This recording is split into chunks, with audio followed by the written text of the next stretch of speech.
Popularity and talent may take you a long way, but you pair that with ego and a bad attitude, it just might be the recipe for destruction.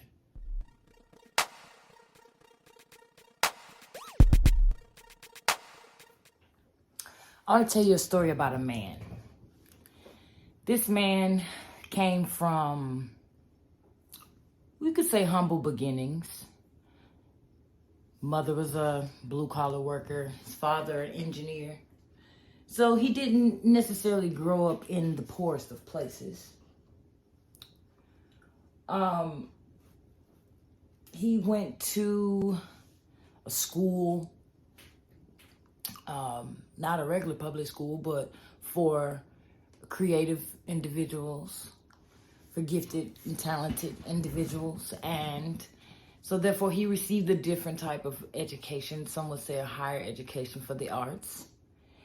He even took his own part in the arts itself, and he was actually very, very good at it. I mean, he could literally captivate any audience that he got in front of. And that was actually going to help him out later on in life. He harnessed that gift and he molded that gift and he turned it into something really big. He mastered the arts of fighting and therefore became a 5th degree black belt. He went on to really get into his creative side and he jumped into acting. And he has a plethora of movies and works that he has done.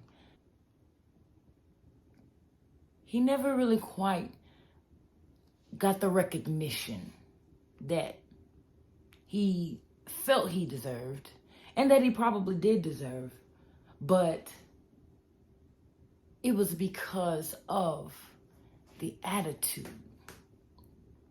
Now, this person, he was a star and is a star, but little did people know that he was battling on the inside, something that would prove to actually hit ahead later on in his life. And it would cost him big. It would cost him very largely. Did it break him? No, it did not. But pride and ego are one concoction for failure. And if you don't get a handle or a grip on it, it can surely take you down. In doing so, working and everything, and this ego forming, this new person that he began to grow into and shape into, began to really take form. But it had money behind it. That person had money behind it. And that pride and that ego, it grew. Stubbornness snuck in there. And they all had a party. They partied until this man's career came crumbling back down.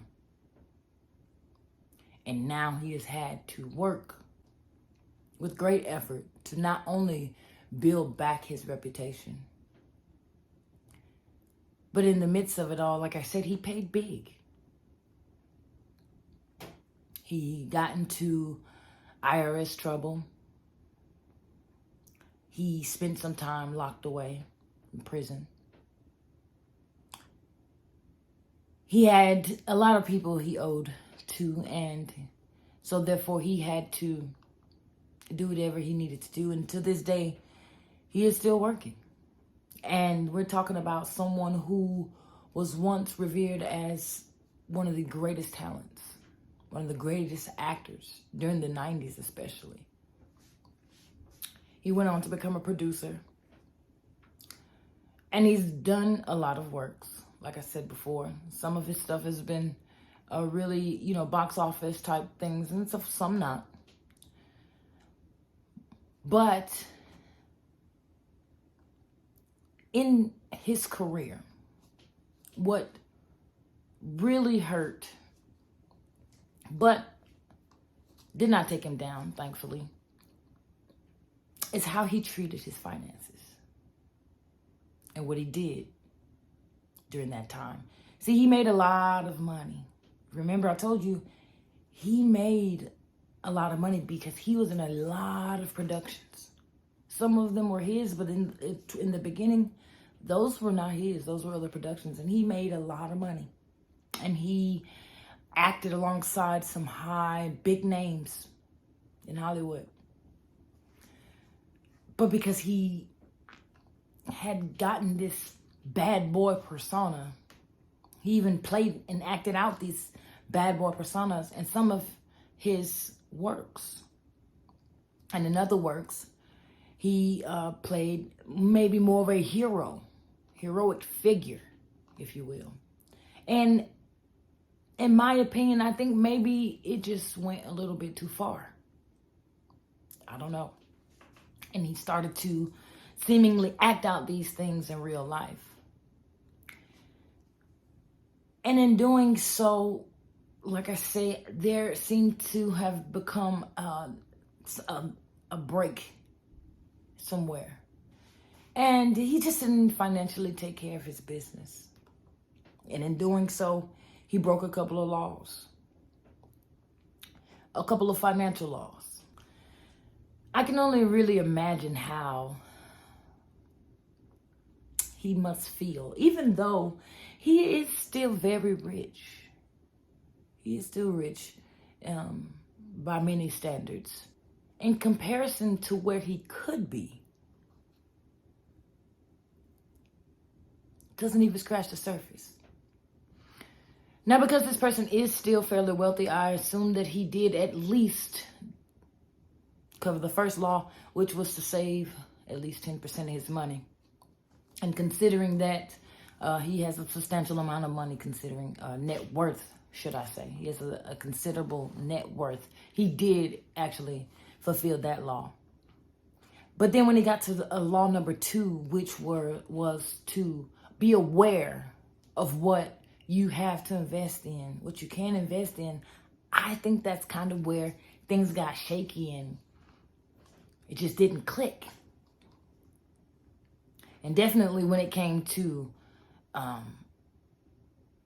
educating himself on some of the investments that were made, a lot of the investments that were made, as far as educating himself further about that and seeking wise counsel, I think he neglected to do so. And when he did do so, I don't think he received wise counsel. Maybe asking more than one person. I think he got a little overconfident and started leaning on his own understanding, if you will, or trusting his own guidance. But he wasn't skilled in the area. So he broke a couple of laws of money. And because he broke those laws, he paid heavily for them. That added to a bad attitude, a big ego, and a lot of pride. It created a recipe for disaster. Popularity and talent can get you to a lot of places. And you'll make a lot of money. If you find something you love and you get really good at it, you can make a lot of money from it. But it's not just the money that you make. It's also the money that you keep. Learn the laws of money. There's 5. Number 1, make sure you're saving at least 10%. Number 2, be aware of the investments that are afforded to you with what you have to invest. Be aware of them, but don't just jump into them. Because why? Number 3, you're only going to invest that money using the wise advice that you've received from people who are specialized or who are professionals in that area. Okay? Number 4 is don't invest your money in things that you are uneducated in or have no experience in, which still means you're uneducated. Don't do it. Your money will leave. And 5, don't do all that saving just to gamble it all away on things that are sound too good to be true, or people who are out here to scam and trick you out of your money. Be cautious. Protect your money. Protect what you earn. Okay? He did not do that, and he had to pay a large price. I hope that you enjoyed today's video. If you did, please give it a thumbs up. Make sure you are subscribing if you like this style of video.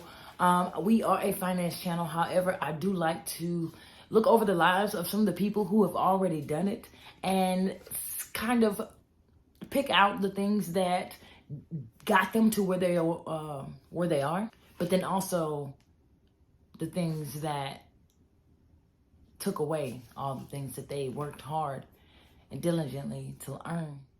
Make sure you check out the description box. I have a lot of good information in there, financial information in there. There's also my social medias if you'd like to follow along there. And then also check us out on the website if you have any financial questions, things that you want to try to do to get yourself back on track or to get yourself on track, then that information is there as well. Thank you again for tuning into my video. You have a nice day.